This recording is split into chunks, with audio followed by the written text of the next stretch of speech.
MBBS in abroad. Apollo MedSkill 6 years of MBBS program will be completed in 35 lakhs only. So so నేను just ఒక డైరెక్టర్గా just అట్లా వచ్చి అది చేయలేదు ఇప్పుడు యాక్చువల్లీ. ఈ 10 సినిమాల కథలు పద్మారావు నగర్లోనే పుట్టాయి, ఇక్కడే కూర్చొని అంటే మీరు అంటే సినిమా ప్రపంచానికి దూరంగా, అంటే సినిమా ప్రపంచం అంటే film Nagar, Banjara hills, Jubilee hills, మీరు మాత్రం పద్మారావు నగర్లోనే ఈ 25 సంవత్సరాలు ఉండి ఇక్కడే ఆ 10 కథలు పుట్టాయి సార్.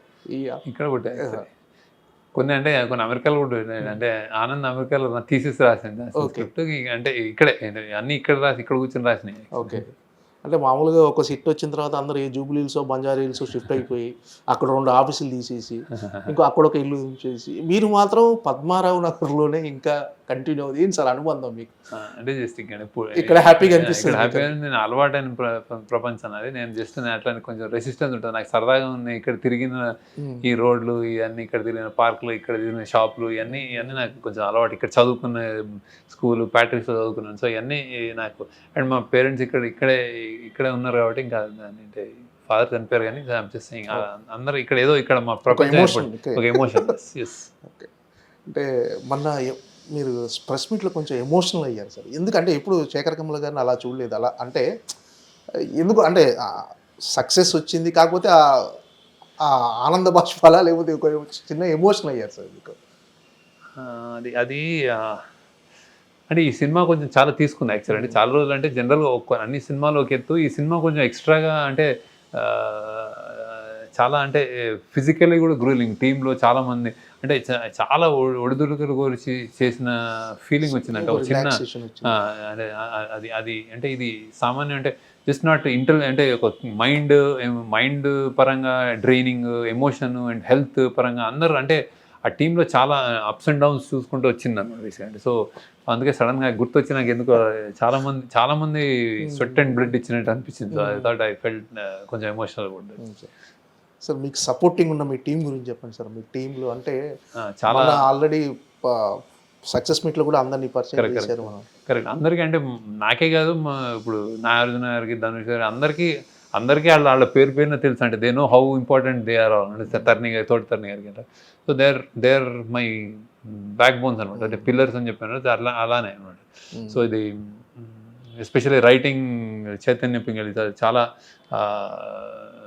అంటే ఆమె చాలా అంటే ఆమె ఆల్రెడీ సాహిత్య అకాడమీ విన్నారు. సో దీంట్లో చాలా పాత్ర ఉంది. అంటే ఎమోషన్ కంటెంట్ బేసిక్ అంటే ఇది ఒక థ్రిల్లర్, ఇది ఒక యూనిక్ పొజిషనింగ్ వచ్చింది సినిమాకి యాక్చువల్. అదేంటంటే థ్రిల్లర్గా, స్ట్రైట్ థ్రిల్లర్గా ఒక 10,000 కోట్లతో ఒక గొప్పటి దగ్గర నుంచి ఒక బిచ్చగాడు తప్పించుకున్నాడు అంటే అది ఒక thriller cat and mouse game straight అవ్వచ్చు.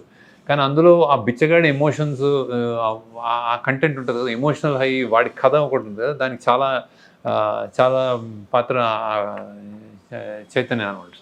సో అది అంటే దాన్ని డెవలప్ చేయడం అంటే మా కొలాబరేటివ్ ఎఫర్ట్లో. సో అలానే ఇప్పుడు సూరి నాకు హ్యాపీ డేస్ నుంచి కో డైరెక్టర్ మెయిన్.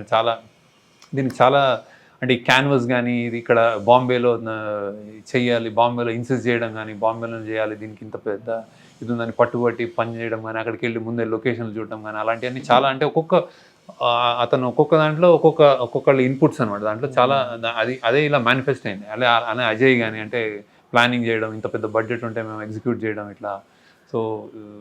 సో వీళ్ళందరూ అంటే చాలా మటుకు సూర్యులు అంటాడు సెకండ్ యూనిట్ కెమెరామెన్ వర్క్ చేశాడు. అంటే నేను ఇక్కడ చేస్తుంటే అక్కడ బాంబేలో 2-3 లొకేషన్స్లో ప్యారలల్గా ఇంకో లొకేషన్లో షూట్ చేయడం కానీ అట్లా.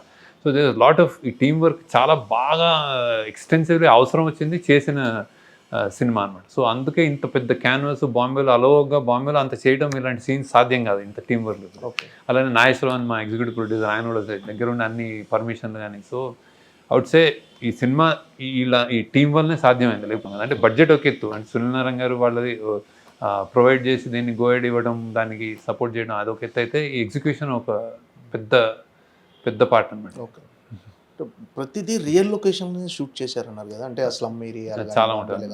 అంటే అది అంత రిస్క్ ఎందుకు అని అనుకున్నారు సార్? అంటే అంత రిస్క్ తీసుకోవటం అవసరం? డెఫినెట్గా ఒక సెట్ వేస్తే ఈజీగా తక్కువ వర్కింగ్ డేస్లో అయిపోయేది కదా. నేను ముందు నుంచి ఎక్కువ నేను అలానే నాకు అలవాటు అలానే చేశాను. సో ఇలానే అంటే మైండ్ అలా అంటే బేసిక్గా అదే మేమంతా ఒకరికొకరు అనుకుని, ఇప్పుడు బాంబేలో ఇప్పుడు హాజేలి అది దాన్ని క్రియేట్ చేయలేము. అది అంత క్రౌడ్తో ఆ సన్న స్ట్రిప్లో వెళ్తూ ఉంటాడు. సో ఇతను అంటే బిచ్చగాడు ఇంకా ఎక్కడెక్కడ తిరుగుతాడు. మనం బిచ్చగాడితో ఇప్పుడు ఇందులో విలన్లు అన్నట్టు వీడు ఎక్కడ ఉంటాడు, బిచ్చగాడు ఎక్కడ ఉంటాడంటే వాడు ఏనుగులు అంటాడు, వాడికి గుర్తున్నాయి, వాడు ఏదైనా గుర్తుంచుకుంటాడు. అలానే వాడు ఎక్కడ ఉంటాడంటే వాడికి స్ట్రెంగ్త్ ఏంటంటే వాడు ఆకలి తట్టుకోగలుగుతాడు. వాడు వాడు శనివారం అయితే గుడి దగ్గర అడుక్కుంటాడు. ఆ గుడిలోని మ్యూజిక్, గుడిలోని పాటలు చెప్పి అదే దేవుడు అదే నాకు అనుకుంటాడు. ఫ్రైడే మస్జిద్, సండే చర్చ్, ఇక్కడెక్కడ ఉంటాడు. సో ఒక్కొక్క చోట ఉన్నప్పుడు ఆ చోట్లకి అండ్ చెత్తగుప్పలో ఉంటాడు. అది మన అదేంటి మన రైల్వే స్టేషన్లో, బస్ స్టాప్లు, ఇవన్నీ వాడు తిరిగే ప్రదేశాలు ఉంటాయి, సులభ కాంప్లెక్స్ ఇవన్నీ. సో ఇవన్నీ ఒకటని సెట్ అని ఒకటని వేయలేము కదా. సో వాడి ట్రావెల్ జర్నీ ఆడు పారిపోతుంటే ఇంకా బాంబేలో ఎగ్జాస్టివ్ చూపించాల్సి వచ్చింది. సో అది అందుకు రియల్గా వెళ్ళామన్నాడు. అందుకే ఇది తేడా. అంటే ఈ సినిమా ఈ క్యాన్వాస్ మూలనే ఒక విజయం సాధించాలనుకుంటున్నాను. ఇంత విజయం అంటే కాకతాళీయమో లేకపోతే అదృష్టమో కానీ మీరు ఈ స్టోరీలో చెప్పిన ఒక మెయిన్ థీమ్ ఏదైతే ఉందో ఆ థీమ్కు ప్రజెంట్ ఇన్సిడెంట్ ఒకటి కలిసింది సార్. అంటే చమురు నిక్షేపాలు అరేబియా మహాసముద్రంలో ఉండటము, వాటి చుట్టూ అల్లుకున్న కథ. ఇప్పుడు రీసెంట్గా కూడా ఇండియాలో అలాంటి ఒక చమురు నిక్షేపాలు దొరకటం, వాటి గురించి ఒకవేళ అది నిజంగా వర్కౌట్ అవుతే ఇండియా చమురు దిగుమతి చేసుకోవాల్సిన అవసరం లేదు, భారతదేశ ఆర్థిక వ్యవస్థ చాలా కష్టంగా ఉండబోతుంది, మారిపోతుంది అన్నారు. అంటే అది మీరు ముందు ఊహించారా ఇలా? కథ అంటే అది ఇది పెద్ద ఊహించాను అనుకోను. బేసిక్ ఏముందంటే అంటే ఇండియాలో ఉన్న రిసోర్సెస్ ఏంటంటే మీరు కథ ఇండియా అంటే సడన్ గా దొరికితే ఇప్పుడు నల్లమల్లో యూరేనియం అని పడ్డారు కదా. అంటే సంథింగ్ ఏదో అంటే ఇది ఆన్ గోయింగ్. అంటే ఇప్పుడు మెల్లమెల్లగా మనుషులు పెరుగుతున్న కొద్దీ నేచర్ని మనం విధ్వంసం చేస్తాం బేసిక్. అంటే అది మంచిగో చెడుకో బేసిక్. దేశానికి మంచిది ఎన్ని రోజులు మంచిది, ఎన్ని రోజులు చెడు అని మనం చెప్పలేము. కాకపోతే జనాభా పెరుగుతూ మనం అన్ని స్పేసెస్ని, అడవుల్ని అన్నీ వెళ్తున్నాం కదా. సో ఆ మెషినరీ వచ్చింది, కొత్త మెషినరీ వచ్చింది, కొత్త దొరుకుతాయి, తప్పకుండా దొరుకుతాయి. ఇక్కడ బొగ్గు గన్లు దొరుకుతాయి, మైకా గన్లు దొరుకుతాయి, మన అదేంటి యురేనియం దొరుకుతుంది. ఇవన్నీ something will keep getting. So అలానే ఒక థాట్గా రాశాను అది యాక్చువల్లీ. అంటే ఈ బాక్స్ ఆఫీస్ కలెక్షన్లు, రికార్డులు ఇవన్నీ పట్టించుకుంటారు సార్ మీరు? మామూలుగా సినిమా రిజల్ట్ వచ్చిన తర్వాత నేను పట్టించుకోవడం అంటే డెఫినెట్గా పెట్టింది రావాలని అయితే అది నేను ఇప్పటిదాకా నా కెరీర్లో ఇన్ని సంవత్సరాలు ఇంకోటి నేను తీసిన సినిమాలు ఏదైతే నాకు సాటిస్ఫాక్షన్ నా వాయిస్ అని చెప్పాను, అలానే ఎప్పుడు నేను నా వలన ఎవరైనా అంటే డిజాస్టర్లు పోయినాయి అనేది ఇప్పటిదాకా నాకు నా ఇదిలో లేదు యాక్చువల్లీ. సో అంతవరకు నేను చాలా ఇదిగా బ్యాలెన్స్ చేశాను. ఒక అనామిక ప్రాబ్లీ ఏది ఉంది కానీ అది కూడా మల్టిపుల్ లాంగ్వేజెస్లో రీమేక్ ఇది కాబట్టి వర్కౌట్ అయిపోయింది అది కూడా యాక్చువల్లీ. కాకపోతే అసలు థియేటర్స్ ఎవరు రాలేదు, అంటే అది ఉందని కూడా తెలియదు యాక్చువల్లీ వచ్చినప్పుడు. కానీ ఓటీటీ ప్లాట్ఫామ్లో అది జస్ట్ అంటే ప్రొడ్యూసర్ అది మల్టీనేషనల్ కంపెనీ కాబట్టి వాళ్ళకి కొన్ని, సో అది వర్కౌట్ అయింది. సో నా గర్వంగానే చెప్తానంటే బేసిక్గా నేను తీసిన సినిమాల్లో ఎప్పుడు ఏది ఫైనాన్షియల్లీ ఏది తేడా చేయలేదు యాక్చువల్లీ. సో అది నేను చూసుకుంటా బేసిక్ ఇది కూడా. So I'm happy about that first. తర్వాత రేంజ్ ఏంటి, ఎంత డబ్బులు వస్తున్నాయి అనేది next actually. We definitely happy. Blockbuster అయ్యి బాగా డబ్బులు వస్తే హ్యాపీ. రిలీజ్ బిఫోర్ ఏమన్నా ఉండేనా సార్? అంటే కొంతమంది స్లో అని, కొంతమంది ఆ లెంత్ కొంచెం ఎక్కువైందని ఒక చిన్న కంప్లైంట్ ఉండే కదా. అది మీ మదర్ చూసి కూడా ఇంకొక పావు గంట ఉంటే బాగుంటుందా మీతో అనిపించింది. అంటే అది ఒక 1% పీపుల్ ఎవరికైనా అనిపించి ఉండొచ్చు, కానీ ఇలాంటి డిస్కషన్ బిఫోర్ రిలీజ్ ఏమైనా వచ్చింది? అంటే అసలు జస్ట్ 3 గంటలు అనగానే వస్తుంది. ఎందుకంటే మనం మల్టీప్లెక్సెస్లో 2.5 hours 2 hours 15 minutes అయితే నెంబర్ ఆఫ్ షోస్ కూడా పెరుగుతాయి. సో ఎప్పుడు చిన్న సినిమా హ్యాపీ, చిన్న సినిమా డెఫినెట్గా హ్యాపీ, గుడ్. అండ్ నేను ఎవరైనా యంగ్స్టర్స్ కూడా చిన్న సినిమాలు తీయనని చెప్తాను, అంటే లెంత్ పెట్టద్దు అని చెప్తాను. కాకపోతే ఈ స్కేల్ కథకి ఎన్ని మేము ఎంత తర్జన అయినా మేము చెప్పాల్సిన కథ ఇంత తీసుకుంది బేసిక్. అంటే లైక్ బడ్జెట్ తీసుకుంది, లొకేషన్ తీసుకుంది, ఇంత స్టార్స్ తీసుకుంది, కథని అలా కన్జ్యూమ్ చేసింది అన్నమాట బేసిక్. సో అలాంటి లెంత్ కూడా అది డిక్టేట్ చేసింది మమ్మల్ని. అంటే ఇది తర్జన పడి కూడా మేము ఇది కరెక్టే అనుకుని వెళ్ళామన్నమాట. అంటే ఏదైనా తీసేస్తే ఏదైనా ఎమోషన్ తగ్గుతుందా, లేకపోతే ఒక క్యారెక్టర్కి అన్యాయం చేసినట్టు అవుతాం, ఇది బ్యాలెన్స్ అవ్వదా, ఇట్లాంటి దాంతో ఉంచాం యాక్చువల్లీ. సో కరెక్టే అనుకుంటున్నాను. సో చాలామంది యాక్సెప్ట్ చేశారు కూడా. అంటే ఇప్పుడు మామూలుగా కుబేరా కానీ, లీడర్ లాంటి సినిమాలు, అంటే అలాంటి సినిమాలు తీయాలంటే ఖచ్చితంగా మీరు ఏదైనా సమాజానికో ఎవరికైనా జనాలకు ఆ రిలేషన్స్, హ్యూమన్ రిలేషన్స్ కానీ వాటి గురించి చెప్పాలని ఒక తపన ఉండుంటుంది సార్ మీలో లోపల. సో మీరు అసలు ఇలాంటి కథలతో చెప్పాలని ఎందుకు అనుకున్నారు అసలు? ఇలాంటి లీడర్ కానీ, కుబేరా కానీ. నేను ఫిల్మ్ స్కూల్ అంటే ఫస్ట్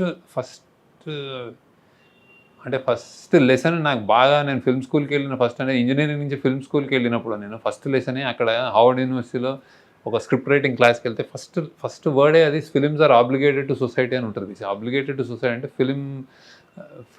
ఫిల్మ్స్ అనేవి ఒక సమాజం పట్ల ఒక బాధ్యతతో ఉండాల్సిన అవసరం ఉంది అనేది అనమాట. అంటే ఇప్పుడు సమాజాన్ని చూసి మేము ఇది రాస్తున్నాము ఇది తీస్తున్నాము కాదు, నువ్వు ఏది అది రాసినా సినిమాలు ఇన్సిడెంట్స్ చెప్పినా కానీ నీకు ఒక వాయిస్ అంటే ఇది కరెక్టో ఇది కాదో ఇది మంచో చెడో చెప్పాల్సిన బాధ్యత ఉంది అనేది నేను నమ్ముతాను బేసిక్. సో అక్కడి నుంచి వచ్చి మెల్లగా నా స్థాయి పెరుగుతుంది, ఇప్పుడు నన్ను యాక్సెప్ట్ చేస్తున్నారు, ఇప్పుడు నేను చెప్పినవి వింటున్నారు అనేదాకా నేను ఎక్కడ దాకా పుష్ చేసుకుంటానంటే నేను అరే ఇంకా ఆపురా బాబు ఇంకా నాకు ఇది మరీ ఎక్కువ మెసేజ్ అయింది అనేదాకా నేను నా కమర్షియల్ ఆస్పెక్ట్స్, నా స్ట్రెంగ్త్, నా రైటింగ్ స్ట్రెంగ్త్ కానీ ఏదైనా నాకు తెలిసిన ఇది కానీ అది కలిపి చెప్పాలని చూస్తాను. ఆ చెప్పాలి అనేది ఆ తపన ఆగిపోయినప్పుడు ఇంకా ఫిల్మ్ మేకర్గా ఇంకా అనవసరం బేసిక్ అంటే నాకు తెలిసి.